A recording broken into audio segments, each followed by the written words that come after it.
Okay, good morning. This is going to be on section 1-2, and we're going to be talking about analyzing graphs and functions. In order for me to do that easier with you and have nice clean graphs that we can look at, I've taken some of the examples from the book. And so I've referenced what number they are and the page number they came from. So if it's easier for you while we're going through the video to have it open to the book, you can do so. And because the print is a little small, and as you can see, because of that, I had to break out the glasses. So today is on analyzing graphs of functions and relations, and we're going to be estimating function values to start. And this is guided practice number 1 on the top of page 14. Okay? In the book is also other examples that they have already worked through. And so above this, or in this case on the page prior, there's an example that they go through step by step and show you what to do. Okay? I'm going to then take the guided practice and go through step by step and show you what to do. So you now have 2 or up to 4 in some of the cases, different examples that you can look at as you're going over the homework for this section. Okay? So for guided practice 1, I'm going to zoom in a little bit better for it. And like I said, you're going to look at it in the book as well. I'm zooming in so that we can see the picture and I can point to things and go over it. So they've got here, an investor assess the daily average value of shares of a certain stock over a 20-day period. So we're going from 0 to 20. And the value of the stock can be approximated, and they give us a 4th degree equation. Blah, blah, blah, blah. From 0 to 20, where D represents the day of the assessment in the equation. And they say, number A, use the graph to estimate the value of the stock on the 10th day. So on the 10th day, where's the value of that stock? So what we do is we go to day 10, and we go up and find where that is and estimate that value over here on the Y. And so we're between 30 and 36 because each of these boxes are representing 6, and we're about 1/3 of the way up. So that would be an estimate of about $32. Okay, you can't really get any closer than that. So 32 would be our estimate, and to evaluate it, we're simply going to type all this into the calculator. 0.002 parenthesis 10 close parenthesis to the 4th minus and la da da da da, and you're going to get a value that is very close to 32. Okay? It'll give you some sense, but it's not that exact of a function. Okay? For B, use the graph to estimate the days during which the stock was valued at $30 per share. So to do that, algebraically, it'd be really hard because you're going to basically go and have to do the function in reverse, and that would be quite the pain. But to do it graphically is pretty easy to do. Wherever it is at $30 per share is going to be wherever it crosses the 30. So we have a point here, and a point here.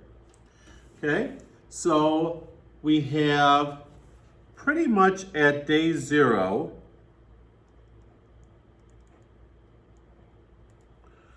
then we have here between 8 and 10, I would say that's day 9. And then between 14 and 16, I would say that is day 15. Are the 3 places where we had a value of $30 per share. Okay, so we're just reading things off the graph, and we can check them algebraically. Okay, That's the first example. So $32 in days 0, 9, and 15. Okay? We're now going to look at the guided practice for example 2. That's at the bottom of that same page.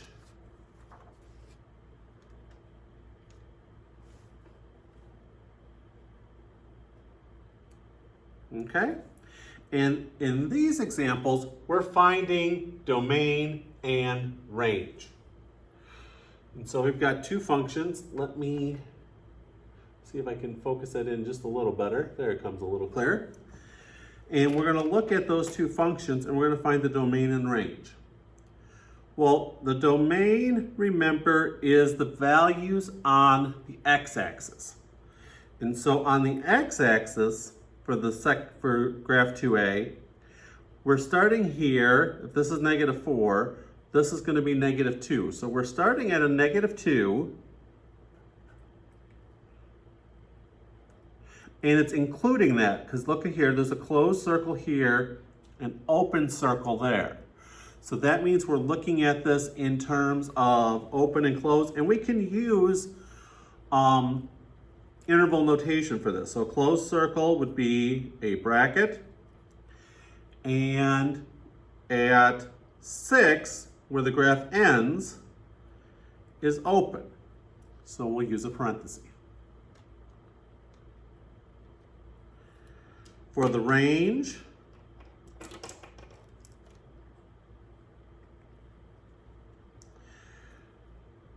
going from the bottom up, the graphs don't start until we get to y = 0, and since it's closed here, it will include 0. This one doesn't, but that one does. So because one of them does, we start at 0, and it looks like we go all the way up to 4. And it looks like 4 is included as well, so it's a bracket as well.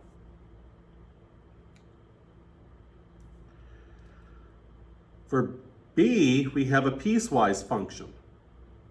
And so for that piecewise function, our domain going from left to right, we're starting at -4, but it's open. So that's a parenthesis. And we're going over to 2, and they're both open. So it's going to be a parenthesis, and we're going to have to do these in chunks because it's not continuous. And remember, to do them in chunks, we use a U between the sets. So we had from -4 to +2, and this one is going from +2, and it's going to keep going out on the x to infinity. And remember, infinities are always parentheses because there's no point to include at the end. Just keeps on going. For the range, it'll be a combination again, starting here at the bottom of the graph, this is going down to -infinity, it looks like.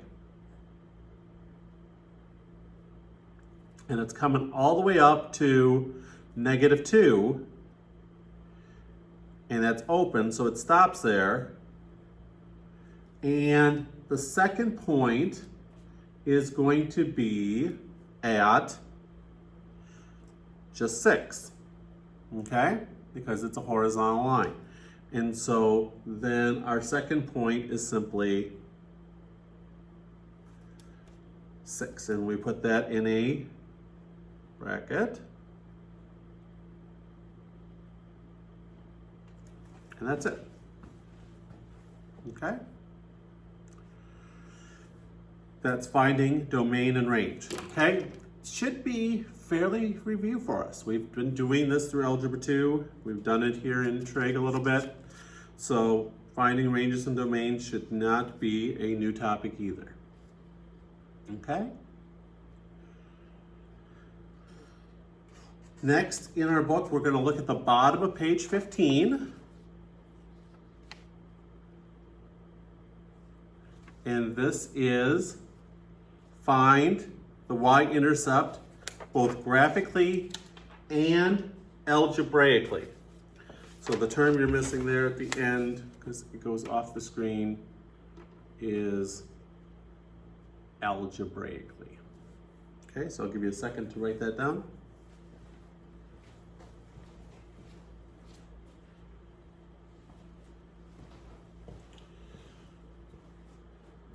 Okay, the y-intercept, let's look at the first one.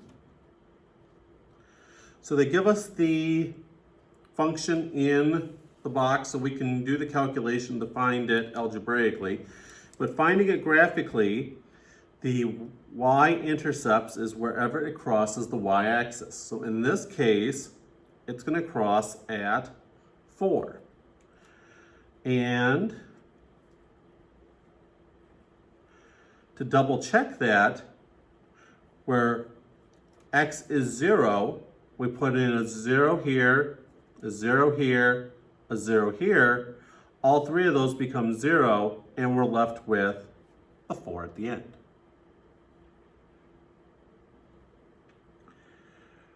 For 3b, it's a little harder to determine. To do it graphically, it's going to be maybe at like about 2.5. And then for us to figure it out algebraically, we get 0 plus the root of 6. So algebraically, it's simply root 6. And if we evaluate that on our calculator, we'll get the exact answer compared to our graphic estimation of 2.5. Okay? Again, pretty much a review of functions from Algebra 2 in all the parts we've had. The last one that we're going to cover today is finding zeros. Zeros, remember, is where it crosses the x-axis. And this is found on the top of page 16.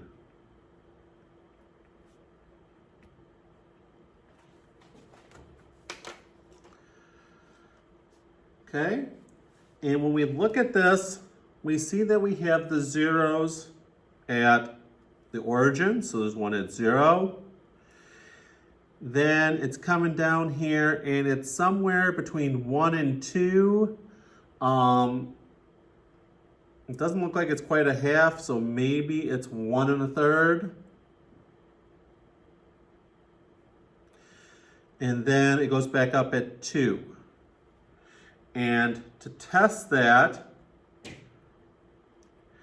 if we put in, we can factor this down and algebraically find wherever x would be a 0. Okay, solve each factor for 0.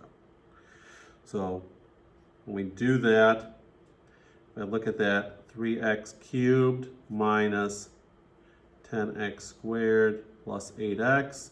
To factor it, everything's got an x.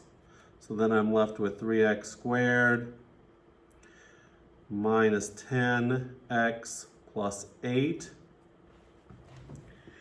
And so this factor is the 0.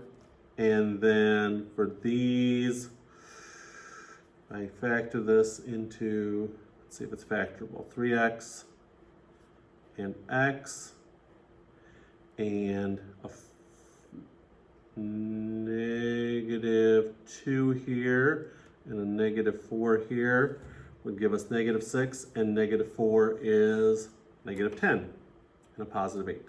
Okay, so there's our factors. This one solves to x equals 0.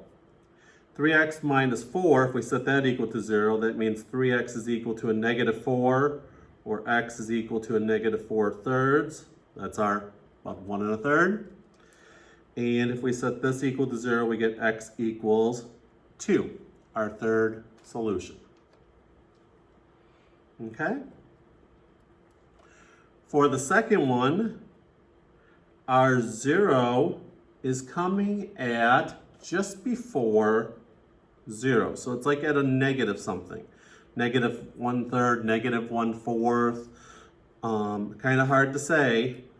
But if we do it algebraically and we put a 0 in, we get 4 times 0 plus 1. I'm sorry, 4t plus 1 equals 0. We're setting it equal to 0. And so when we go and estimate this, where that inside there is equal to 0, is where 4t is equal to a negative 1, and we divide by the 4, t is equal to a negative 1/4. Okay? So the value for that one is a negative 1/4. I'm not doing good on this one at writing on the screen at all. Sorry about that. But those are the examples from section 2 that deal with the first day's worth of homework. Like I said, pretty much all of this is review from Algebra 2. And hopefully you find it as such. If not, ask questions in class, and I'll see you again when we do the next video on day 2.